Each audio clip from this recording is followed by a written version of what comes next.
The purpose of this small contribution is to investigate aspects of the history of Italian immigration to Brazil since 18th century, and above all, to remember and pay tribute to those brave people who in 1861 began on a massive scale to leave our country and experienced great uncertainty and social unrest while looking for better living conditions in distant land, Brazil.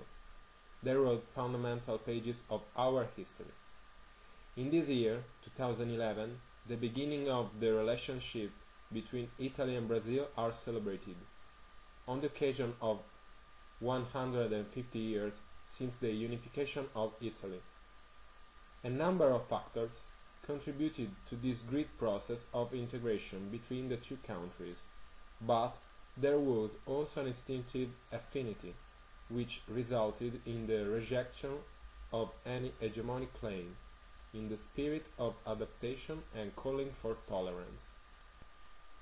Italy was not yet a nation, and Brazil did not exist at all when the destinies of the two countries met for the first time. The ships of Christopher Columbus and Amerigo Vespucci were in search of the New World, to explore the borders and finally be able to draw the map of Brazil. Following them, many other Italians went there in order to do other works and achieve new goals that are still appreciated by people throughout the world. Many business companies have Italian names. Also in fashion design, in which Italy excels, exerts an undeniable fascination on Brazilian people, and many Brazilian designers have begun to export their creations to the fashion capital of the world, Milan. By entering Brazilian culture, we make a fascinating journey, marked by the innovative spirit that the Italians can bring anywhere.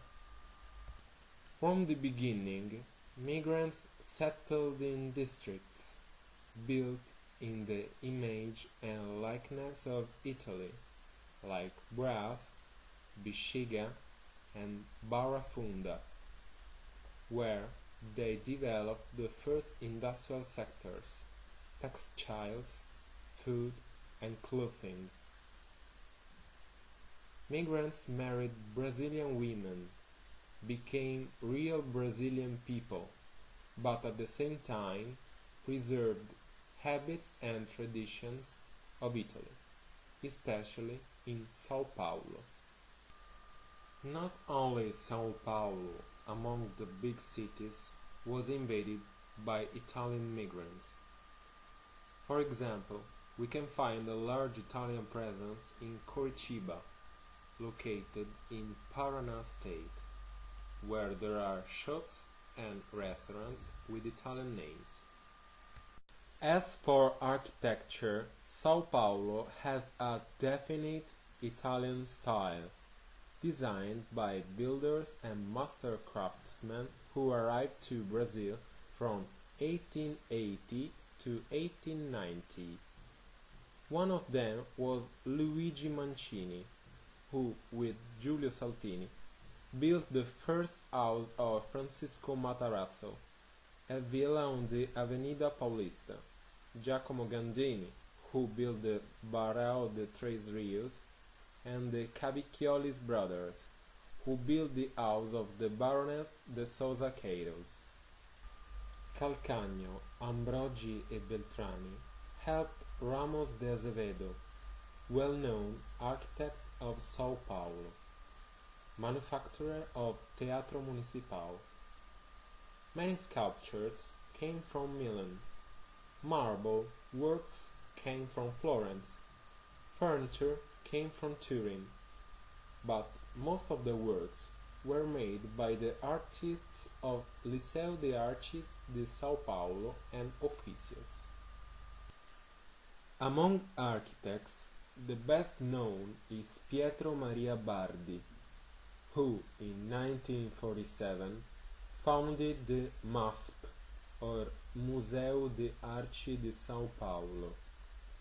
commissioned by Francisco de Assis Chateaubriand. Its collection of Western art is considered the most important in Latin America, with works of Raffaello, Tiziano, Goya, Renoir, Degas, Cézanne, Modigliani, Van Gogh, Gauguin, and Picasso. The partnership between Italy and Brazil has been long and fruitful, not only for the commercial extension of the Italian enterprises in Brazil. An example is the Great Exposition of May 13 of 2000, dedicated to the futurist painter Giacomo Balla, an important artist of this century. A unique event took place in São Paulo for the inauguration, to which participated the President of the Italian Republic, Carlo Azeglio Ciampi, on the state visit to Brazil for the quincentenary of its discovery, and the former Brazilian President, Fernando Henrique Cardoso. At the exhibition, organized in collaboration with the Italian Institute of Culture and sponsored by the Ministry of Foreign Affairs, 93 works of the futurist painter have been exhibited. The initiative was aimed not only to more than 6 million Italians still living in the state of São Paulo, but has played a special meaning for the Brazilians, because Balla was not only the master of Boccioni and Severini, but influenced strongly the Brazilian modernism. Ciampi spoke of the strong protectionist action exerted by EU, who blocked the process of trade integration with countries that are outside of it.